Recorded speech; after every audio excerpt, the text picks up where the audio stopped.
ndabasuje mbaye ikaze kuri Chabi Esport n'umwanya tugiye kuri y'imikino atandukanye avugwa hirya no hino. Ayo munsi reka tuyahereye muri Premier League mu ijoro ryatambutse aho hakinwaga umunsi wa 37 utari warabereye igihe umukino w'ikirarane ikipe ya Chelsea Football Club yari yagiye ku kibuga cya Brighton Hove Albion, ikipe itozwa n'umugabo ukomeye cyane bita De Zerbi. Ikipe ya Chelsea Football Club yaje gutsinda ibitego 2-1 itsindiwe n'umukinnyi Cole Palmer ndetse na Inkunku. Igitego kimwe rukumbi cya Brighton cyatsinzwe na Danny Welbeck.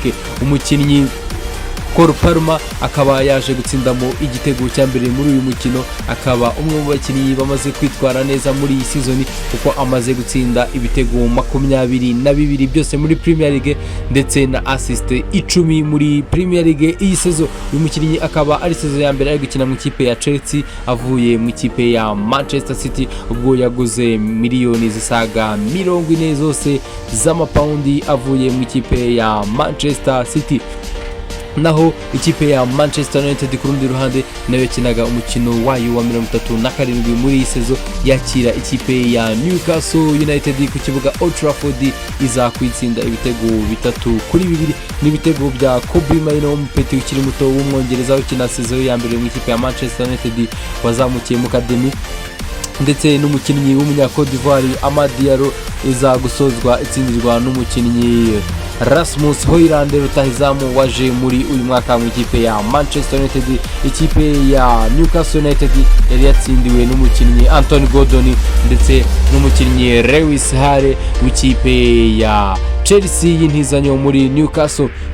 Uyu mukino urangiye kuko wari umukino wa nyuma ikipe ya Manchester United yakinaga ku kibuga cyayo Old Trafford. Umutoza Erik ten Hag yaje gufata ijambo abwira abafana b'ikipe ya Manchester United abashimira yuko babahaye support yose ishoboka, babaherekeje mu bihe bitari byoroshye, ariko anababwira ko season itararangira nubwo batazongera gukinira Old Trafford iyi season, ariko bafite finali bazakinira aho bita Wembley kuri FA Cup finali n'ikipe ya Manchester City. Ababwira ko bazakora ibishoboka byose kugira ngo bazane igikombe Old Trafford.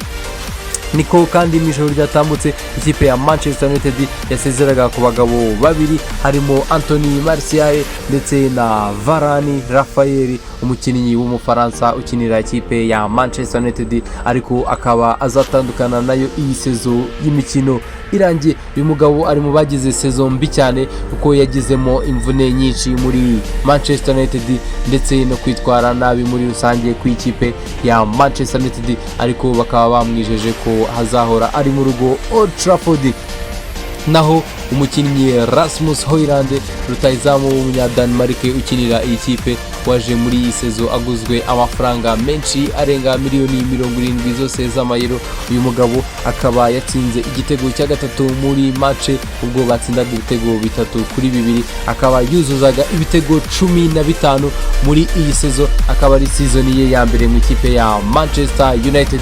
Uyu mugabo akaba ari umwe mu bitwaye neza mu ijoro ryatambutse.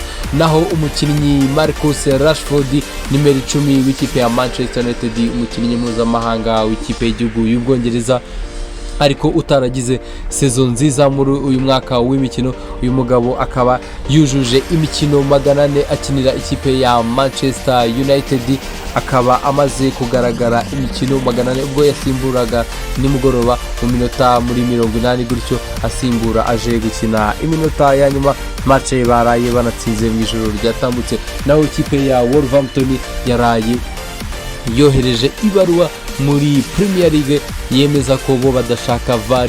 Hari proposal yuko bazatorera ko VAR izavanwa muri Premier League season itaha y'imikino, bivuga ko season itaha ishobora kutazabaho ubwo amakipe 20 ya Premier League azicara hamwe azakina season itaha, akemeza ko amakipe 18 akemeza ko badashaka Premier League nibwo bazemera ko iyi ivaho. Naho ikipe ya Bournemouth yo mu gihugu cy'Ubwongereza ni ikipe yatozwaga n'umutoza witwa Andoni Ierora, umugabo w'umwespanyol utoza iyi kipe.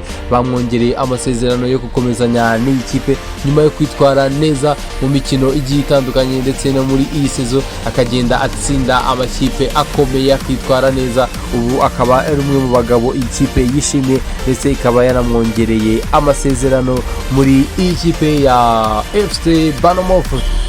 Umukinnyi Rafael Vanari nawe akaba ari ifoto yaje gusirikira ku mbuga nkoranyambaga izenguruka ahantu henshi cyane. Umukinnyi Rafael Varane yicaye mu kibuga hagati muri centre mu kibuga cya Old Trafford nyuma yuko amaze gusezererwa mu ikipe ya Manchester United, akaba azatandukana nayo iyi sezo irangiye. N'ibintu byari biteye emotion cyane, ifoto ya Rafael Varane yicaye mu kibuga hagati. Reka dusimbukire no mu gihugu cya Ukraine tubabwire inkuru yuko ikipe yitwa FC Krivibasi, ikipe yo mu cyiciro cya mbere muri Ukraine, yamaze gukatisha itike yo kuzakina imikino ya Europa League yo ku mugabane w'Iburayi n'ikipe n'umukinnyi w'umunyarwanda kapiteni Jihad Bizimana, akaba akina muri iyi kipe, akaba ari imwe mu nkingi za mwamba, akaba yaratsinze ibitego bibiri muri iyi sezo, agatanga na assist, akina hagati mu kibuga asatira uyu mugabo. Reka dusoreze amakuru yacu muri NBA yakomezaga mu ijoro ryatambutse, bakiri gukina mu makonferensi, ariko mbere yuko imikino ya nijoro itangira babanje guhemba umukinnyi Nikola Jokic nka MVP cyangwa se Most Valuable Player, umukinnyi wa saison régulière muri NBA. Uyu mugabo ukinira ikipe ya Denver Nuggets iherutse kwegukana igikombe cya NBA umwaka washize, akaba yahembwe nka NBA. Ikipe ya Oklahoma City Thunder yaje gutsindwa n'ikipe ya Dallas Mavericks amanota 108 ku manota 92 yose.